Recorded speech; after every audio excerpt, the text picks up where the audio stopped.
আমার ওয়াইফ এবং ছেলে যা আয় করে তা দিয়ে আমার মতো 2-4 জনকে তারা পুষতে পারে। আমার শ্বশুর বাড়ির সম্পত্তি আমার ওয়াইফের নামে, কাজে সেগুলো তো আমার, অতএব আমার কোনোদিন কোনো জমি কিনতে হয় নাই ঢাকায়। আর দ্বিতীয়ত আমি বলেছিলাম যে আমি জীবনে কোনোদিন হারাম পয়সা খাইনি। 15 বছর পর অবশেষে ওয়াসা থেকে পদত্যাগ করলেন তাকসিম এ খান। 15 বছরে 16 বার পানির দাম বাড়ানোর বিরুদ্ধে সীমাহীন দুর্নীতির অভিযোগ ছিল এই কর্মকর্তার বিরুদ্ধে। অসত্য কথা যে আমি এখান থেকে কোনো টাকা ওইখানে পাঠিয়েছি। গেল 5ই আগস্ট শেখ হাসিনার পদত্যাগের পর থেকেই খোঁজ ছিল না তাকসিমের।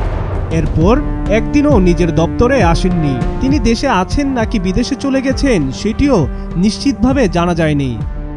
ঢাকা ওয়াসার পানি দেখেন কি অবস্থা।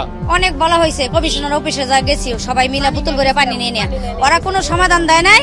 ওরা বলে অপেক্ষা করে না, আসবে ভালো।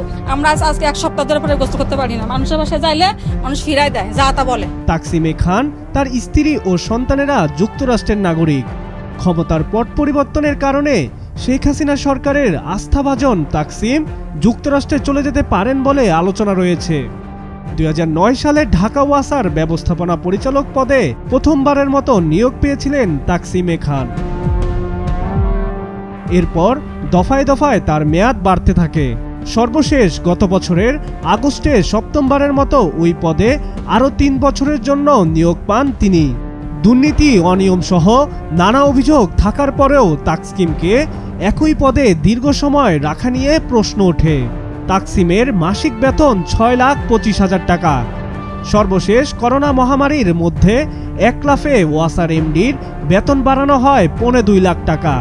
এ নিয়ে তিনি বেশ আলোচনার মুখে পড়েন। গত 15 বছরে ঢাকা ওয়াসার একচ্ছত্র ক্ষমতার অধিকারী ছিলেন তাকসিম এ খান।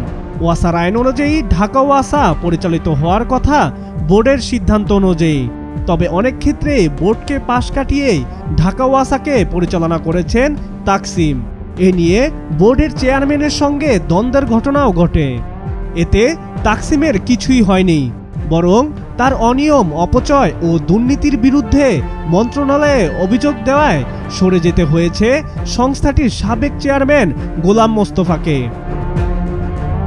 এর আগে ছুটিতে থেকেও জাপানে শিক্ষা সফরে গিয়ে ঢাকা ওয়াসার সাবেক এই এমডি বেশ সমালোচনায় আসে।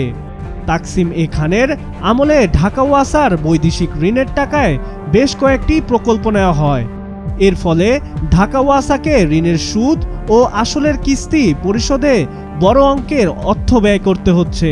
বর্তমানে বিভিন্ন প্রকল্পে ঢাকা ওয়াসার বৈদেশিক ঋণের পরিমাণ প্রায় 19,000 কোটি টাকা। ওয়াসার একাধিক কর্মকর্তারা বলেন, তাকসিম এ খানের বিরুদ্ধে অনিয়ম ও দুর্নীতির বহু অভিযোগ রয়েছে। তার বিরুদ্ধে দুদকের তদন্ত চলমান ও মামলার সুপারিশ রয়েছে। তিনি যুক্তরাষ্ট্রের পাসপোর্টধারী। যে কোনো সময় দেশ ত্যাগ করতে পারেন তাকসিম এ খান। ওয়াসাতে এসে যুক্তরাষ্ট্রের নাগরিক হইনি। যুক্তরাষ্ট্রের নাগরিক থাকা অবস্থাতেই আমার যেহেতু দ্বৈত নাগরিকত্ব আছে, সেহেতু আমি ওয়াসাতে জয়েন করেছিলাম। সাব্বির হাসান, মাছরাঙ্গা টেলিভিশন।